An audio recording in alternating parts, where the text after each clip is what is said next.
Aujourd'hui, on a des pros qui roulent quasiment tout le temps à bloc et on dit aux amateurs non mais vous surtout roulez tranquille pendant de longues heures. Comment on peut trouver le juste milieu? Les coureurs ont du mal à ingurgiter tout ce qui est recommandé par rapport à la dépense. Et moi je trouve ça hallucinant quoi. Ils font plus de bornes aujourd'hui en junior que moi j'en faisais en élite quoi. Salut les potos, Post Café délocalisé aujourd'hui, vous l'aurez remarqué, et en compagnie d'un invité, j'ai nommé Alexandra Abel, entraîneur chez Decathlon AG2R La Mondiale depuis combien? Bientôt 7 ans. 7 ans, c'est bien ça, c'est ce que j'avais en tête. Donc vous l'aurez deviné, on va parler entraînement les potos. J'ai profité du passage de l'équipe Decathlon AG2R La Mondiale, comme tous les ans maintenant, c'est devenu un rituel sur l'Etna pour préparer le Giro. Pour préparer le Giro, oui, depuis 3 ans. Et c'est vrai que on se croise depuis 3 ans et même depuis plus longtemps parce qu'on va dire aussi la vérité, on vient quasiment du même patelin, on se connaît depuis plus de 30 ans avec Alex. Est-ce que tu pourrais commencer par te présenter et nous expliquer c'est quoi ton boulot en fait? Alors, je suis Alexandre Abel, je suis entraîneur, comme on l'a dit, depuis 7 ans au sein de l'équipe Decathlon AG2R La Mondiale. Nous sommes 4 entraîneurs dans l'équipe. On se répartit à 4 les 30 coureurs de l'équipe. Moi, personnellement, cette année, j'ai 7 coureurs. J'ai Geoffrey Bouchard, j'ai Dorian Godon, j'ai Jordan Labrosse, Victor Lafay, Aurélien Paré-Peintre, Nance Peters et Nico Prodhomme. Que des morts. Ils apprécient. Évidemment, on blague les potos. Est-ce que ça arrive que des coureurs viennent avec leur propre entraîneur ou en tout cas chez vous, c'est forcément un entraîneur de l'équipe qui s'occupe des coureurs? Jusque l'année dernière, c'est vrai qu'on avait plus ou moins autorisé un peu au forceps des coureurs qui avaient encore leurs entraîneurs perso. C'est Australiens? Non, mais pas. Non. Pas Ben. Mais c'est vrai que l'année dernière, on va dire il y avait encore 2 ou 3 coureurs qui avaient leur entraîneur perso. Mais là, depuis cette année, tous les coureurs sont entraînés par des entraîneurs de l'équipe. Ok, c'est vrai qu'il y a une époque où presque tous les coureurs pro avaient leur propre entraîneur. Ouais. Et maintenant, c'est de moins en moins le cas. Justement, puisqu'on parle il y a une époque, qu'est-ce qui a le plus changé en 7 ans? Il y a beaucoup de choses qui ont évolué quand même. Hein. Que ce soit commençons peut-être par la méthode d'entraînement chez les pros. La méthode d'entraînement, oui, parce qu'à un moment donné, il faut répondre aux exigences du cyclisme moderne. C'est vrai qu'aujourd'hui, les courses de vélo sont assez folles. C'est vrai que les références qu'on avait encore il y a 5-7 ans ne sont plus du tout les mêmes aujourd'hui. C'est simple, aujourd'hui, prenons le cas par exemple des courses d'un jour, des classiques. Les mecs, ils roulent en moyenne à 5,5 mois normalisés sur 5-6 heures de temps. Avant, c'était des puissances qu'on rencontrait difficilement sur 3 heures de temps. Ouais. Aujourd'hui, ces mêmes puissances sont développées sur des durées qui ont carrément doublé. Donc c'est clair qu'aujourd'hui, il faut se préparer à ça. C'est ce qu'on appelle la durabilité. C'est clair que ce sont des courses qui engendrent beaucoup de fatigue, beaucoup de kilojoules comme on dit. Et pourtant, il faut encore être là dans le final de course. C'est-à-dire que les efforts intenses qu'on était capable de réaliser, enfin qu'on est capable de réaliser dans un certain état de fraîcheur, aujourd'hui on doit être capable de les réaliser après 4 ou 5 000 kilojoules. Bon, avant que tu nous dises comment on pallie à ça, je tiens à témoigner, puisque forcément avant cette interview, on a fait une sortie à vélo. Donc 5 heures pour moi, vous pouvez aller voir sur Strava, d'ailleurs je vais vous mettre en illustre, mais... Voilà, 150 bornes, plus de 2000 de D+, à 32 de moyenne, je crois. Et Alex m'avait dit, t'inquiète, c'est 5 heures en Z2 aujourd'hui. Donc, parlons de ça. La Z2 des pros aujourd'hui, c'est phénoménal. L'intensité, moi, de la sortie m'a semblé folle. Moi, j'étais en Z4 pendant 5 heures, pas en Z2, quoi. Cette fameuse zone 2, elle a plusieurs définitions. C'est vrai qu'en fonction des podcasts, en fonction des intervenants, en fonction, c'est vrai qu'on a un peu de la culture aussi. On parle souvent, tu sais, à la française ou à l'anglo-saxonne. Tu vois, il y a une vision un peu, nous on a tendance à prendre la Z2 un peu théorique, oui. Alors que les anglo-saxons, on a parlé récemment de Pogacar qui a une Z2 à plus de 300 watts. Exactement. Et là on est plutôt sur les calculs anglo-saxons. Dis-moi si je me trompe, mais eux se basent plutôt sur la Z2 réelle, c'est-à-dire calculer directement à la prise de lactate au minimum. C'est ça. Moi personnellement, c'est vrai qu'avant d'intégrer l'équipe, j'ai travaillé 6 ans en Belgique comme entraîneur, et c'est clair que c'est vraiment là-bas où j'ai appris la méthodologie de la mesure des lactates pour pouvoir individualiser les zones d'entraînement. C'est sûr qu'aujourd'hui, moi, la Z2, je la calcule exclusivement avec les lactates, parce que c'est vrai que c'est pour moi aujourd'hui, pour l'avoir vécu, testé, c'est la seule de vraie. Aujourd'hui, un coureur pro doit avoir sa zone 3 doit devenir sa zone 2. Est-ce que tu peux juste, en une phrase, nous définir ce que c'est que les lactates? Parce que c'est vrai qu'on en parle comme si c'était acquis. Très souvent, dans une forme de vulgarisation erronée, on parlait historiquement d'acide lactique. On sait que c'est pas de l'acide lactique, c'est bien la mesure des lactates. Oui. Qu'est-ce que c'est, à quoi ça correspond et à quoi sert la mesure? Les lactates, ils vont augmenter de manière exponentielle. C'est vrai que au début, quand on va augmenter l'intensité, ils vont augmenter progressivement jusqu'à un moment donné, le fameux seuil lactique. Il va y avoir un décrochage de cette lactatémie où là, il va y avoir une très forte production de lactates. Ouais. C'est exponentiel. L'élimination va pas permettre d'éliminer la production. Et là, ouais, on a une grosse production de lactates au niveau sanguin et musculaire qui fait qu'à un moment donné, on doit interrompre l'effort, quoi. Ouais, bien sûr. Et c'est souvent lié au seuil anaérobie, du coup, quand on passe en manque d'oxygène, en gros, pour le corps. Exactement. Alors c'est vrai que on parle du seuil comme s'il y en avait qu'un. Ouais. On parle justement souvent de ce seuil anaérobie qui est le moment, ce fameux décrochage de la lactatémie.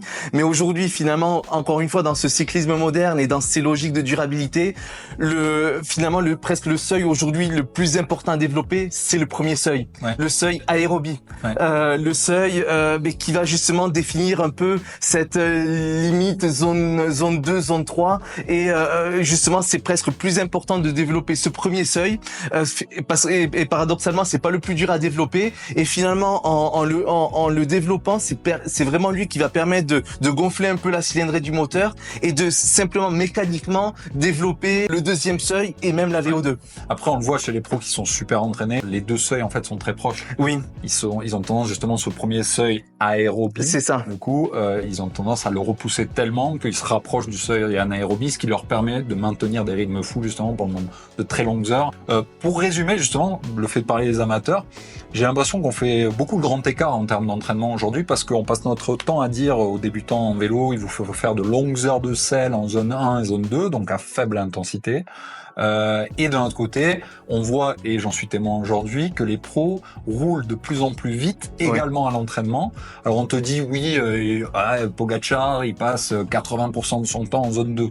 Mais encore une fois, ça dépend de la zone 2 dont on parle. Et Pogacar, quand tu regardes ses entraînements, oui, ok, mais il fait 3000 de D+, avec 32 de moyenne. Oui. Donc on est plus près de la zone 3. En tout cas, on est sur des niveaux de puissance très très élevés parce que justement, ces fameux seuils sont très proches. Oui. Donc, si je dois résumer, aujourd'hui, on a des pros qui roulent quasiment tout le temps à bloc, même à l'entraînement. Oui. Et on dit aux amateurs, non mais vous surtout roulez tranquille pendant de longues heures. Comment on peut trouver le juste milieu et qu'est-ce que toi tu conseillerais? Quand même heureusement un paramètre qui a pas changé, le volume reste le facteur numéro 1 de la performance. Ouais. Si on veut progresser, le facteur numéro 1 à faire progresser, c'est le volume. Ensuite, les intensités d'exercice ont augmenté, notamment dans les zones un peu endurance. Alors c'est vrai que des sorties à plus basse intensité, c'est clair qu'à un moment donné, pour que le corps puisse régénérer, surcompenser, il en faut. Ça, évidemment, on fait pas une croix sur ces séances-là. Mais c'est clair. Une fois, tu m'appelles pour celle-là. Je tape sans problème. Mais après, c'est qu'aujourd'hui, quand on part en endurance, c'est clair que les sorties endurance ont pris un step au niveau qualitatif et c'est clair qu'on travaille beaucoup cette zone un peu entre les deux seuils pour que aujourd'hui des allures de 5,5 watts kilo deviennent confortables en fait et qu'on puisse arriver à augmenter le rendement de pédalage et le rendement métabolique dans ces intensités-là, puisqu'en course c'est aujourd'hui quasiment la définition du cyclisme moderne. Ouais, c'est ça. J'aimerais apporter ma petite expérience moi parce que ça ressemblera sûrement plus à mon audience et à ce que eux vivent au quotidien. Moi qui ai fait rarement plus de 10 heures de vélo par semaine désormais, contrairement aux pros, j'ai beaucoup expérimenté ces dernières années les sweet spots. On en parlait un peu avant de débuter l'interview. Les sweet spots, c'est un terme anglais pour dire en gros, on est sur une zone qui correspond plutôt à du 85-90% de votre FTP. Donc comme traduit de l'anglais, une zone qui est encore confortable et que tu peux maintenir longtemps. Et moi, je trouve que ça correspond particulièrement bien à l'approche de beaucoup de cyclos qui préparent finalement l'étape du Tour ou des événements comme ça, où tu vas pas devoir suivre 4 attaques de Pogacar à des watts kilos pas possible, mais où tu vas devoir gérer finalement un rythme assez uniforme parce que tu te bats avant tout contre toi-même. Je voulais savoir, est-ce que c'est pas ça justement le juste milieu aujourd'hui de l'amateur ou l'amateur confirmé? Je parle pas des coureurs élites et des jeunes qui sont dans le circuit fédé et qui veulent continuer à progresser. Quand on a un peu moins de temps comme toi, focaliser et passer du temps à l'entraînement dans cette zone-là, c'est vrai que c'est une très bonne manière d'apporter de la qualité à son entraînement et de l'optimiser au maximum. Pourquoi? Parce que c'est une zone juste en dessous du seuil, donc qui va mécaniquement permettre de le développer, de le décaler si tu veux vers la droite sur une échelle de puissance. Mais en même temps, le fait d'être en dessous du seuil fait que, comme tu dis, ça reste une zone qui n'est pas trop inconfortable et qui permet de pas trop engendrer de fatigue. Donc c'est vrai que c'est un peu tout bénef parce que ça permet de développer les principaux seuils physiologiques tout en limitant la fatigue. Ouais, et pour conclure, je dirais par contre, si vous avez plus de temps et vous faites plus de 10 heures par semaine, ça peut être intéressant d'aller davantage sur du spécifique que sur du sweet spot qui est peut-être un peu plus grossier dans la façon d'aborder l'entraînement. Disons qu'au final, tout doit se travailler. Un grimpeur travaille quand même à malgré tout quelques séances de sprint, tout comme un sprinter va quand même à un moment donné avoir justement des séances un peu sweet spot seuil parce que en course avant de sprinter, parfois il faut passer des bosses et des cols. Donc en fait, de plus en plus souvent. Exactement. Et donc tous les profils de coureurs travaillent toutes les qualités, mais c'est une question de planification et de répartition de ces thématiques au cours de l'entraînement. On a parlé un peu de data, j'aimerais qu'on approfondisse et j'ai retrouvé un truc qui moi m'a fait marrer. J'ai retrouvé mes data à moi quand j'étais junior en équipe de France sur route et je voulais avoir ton avis pour savoir où je me situerais aujourd'hui parmi les juniors qui moi me semblent avoir des niveaux stratosphériques par rapport à notre époque. Alors je te le donne 2 secondes, essaie de pas perdre trop de temps dans le détail, mais dis-moi comme ça s'il y a un truc qui te saute aux yeux sur lequel tu peux me dire écoute Flo sans regret. Disons qu'on est sûr, c'est que sur la cylindrée du moteur, la partie VO2, c'est vrai que on va dire qu'il n'y a pas une cylindrée énorme, mais par contre là, je vois sur le fameux test Wingate. Donc le test Wingate, c'est un test 30 secondes à bloc. Là, par contre, t'es même au-delà. J'ai envie de dire des références juniors, parce que moi j'ai une référence. C'est l'un des meilleurs mondiaux sur cet effort-là. C'est Dorian Godon. Et tu te rapproches quand même pas mal des valeurs de Dorian Godon sur le 30 secondes. Donc là, c'est vrai que sur ce type d'effort hyper lactique. J'avoue que c'était déjà une très très belle rêve quand même. Écoute, c'est pas pour rien que j'étais puncher et qu'on me faisait amener les sprints, alors ça correspondait bien. Ça correspond plutôt à exactement. Bon, écoute, j'aurais pu m'en sortir en poisson pilote peut-être. Alors c'était peut-être une vocation perdue. En tout cas, c'est intéressant, mais le but n'était pas de m'auto-centrer sur moi-même, mais c'était justement de lancer sur ça aussi. T'as dit que le peloton pro va de plus en plus vite, mais les jeunes sont de plus en plus forts. Oui. T'as vu cette évolution arriver. Comment tu l'expliques? Évidemment, il y a plus d'entraînement aussi chez les jeunes. Ils sont mieux préparés, ils sont mieux informés aussi. Ils ont un accès à l'information qui est énorme. Ouais. Comment vous le vivez et est-ce que toi t'interviens auprès des autres équipes AG2R, Decathlon AG2R? Au service court que l'on nomme maintenant centre de performance, c'est vrai qu'on a les entraîneurs qui se regroupent en open space et je me retrouve notamment avec les collègues de la Conti et de l'équipe junior exactement. Et donc c'est vrai qu'on partage forcément beaucoup. Je vais nous balancer un nom ou deux là, des petites perles que vous avez qui vont éclore. Qui vont éclore. On en a. On en a. Je veux pas le dire parce qu'après on va les leur. Exactement. Et moi je trouve ça hallucinant quoi. Ils font plus de bornes aujourd'hui en junior que moi j'en faisais en élite quoi. C'est simple. Non, c'est vrai qu'aujourd'hui un junior il tourne sans problème à 18-20 000 bornes l'année. Mais c'est là où on voit quand même la capacité assez extraordinaire du corps humain. En fait, aujourd'hui les juniors, c'est vrai qu'ils font 18-20 000 bornes, et ça bronche pas quoi. Et tu vois, nous on a grandi dans une région qui est pas une région à la culture très forte vélo. Nous c'est rugby, sud-ouest. Ouais. Et c'est vrai que quand moi j'avais la chance d'être en équipe de France, je voyais un fossé énorme sur la culture vélo que je pouvais avoir et celle qu'avaient mes potes bretons, tu vois, par exemple, sur la nutrition, sur l'entraînement. Ils me regardaient, l'air de dire mais tu comprends rien quoi. Et ils avaient raison. Ouais. Aujourd'hui, aujourd'hui, j'ai l'impression que Internet notamment, et puis l'accès aux entraîneurs, les structures se sont améliorées, mais ça a nivelé tout ça, quoi. C'est ça. Et tu as parlé de la nutrition, et en fait, ce qui nous permet aujourd'hui d'aller beaucoup plus loin dans les entraînements, et justement de pouvoir encaisser ces fameuses intensités zone 2, zone 3, où justement tu tapes beaucoup dans le sucre, mais aujourd'hui on est capable de tenir longtemps dans ces filières glycolytiques parce qu'on ingère énormément de sucre. C'est vrai que nous, à notre époque, c'était la théorie du low carb, s'affûter, être sec, etc. Mais aujourd'hui, en fait, c'est manger à n'en plus pouvoir. Les recommandations des nutritionnistes, presque les coureurs ont du mal à ingurgiter tout ce qui est recommandé par rapport à la dépense énergétique qu'ils ont. C'est quoi ton rôle, toi, par rapport à la nutrition? T'as un rôle de relais avec les nutritionnistes ou t'as un vrai rôle à part entière dans la préparation, dans les recommandations? Non, on a une relation très proche avec les nutritionnistes, puisque les recommandations des nutritionnistes vont dépendre de ce que nous on prévoit en termes d'entraînement et d'intensité. Donc c'est clair que les nutritionnistes ont accès à notre plateforme d'entraînement, Training Peaks à l'occurrence, et ils voient avec les TSS, les facteurs d'intensité, etc., le degré d'engagement de la séance pour pouvoir préparer les menus, en fait. Cétone ou pas cétone, toi, qu'est-ce que t'en penses?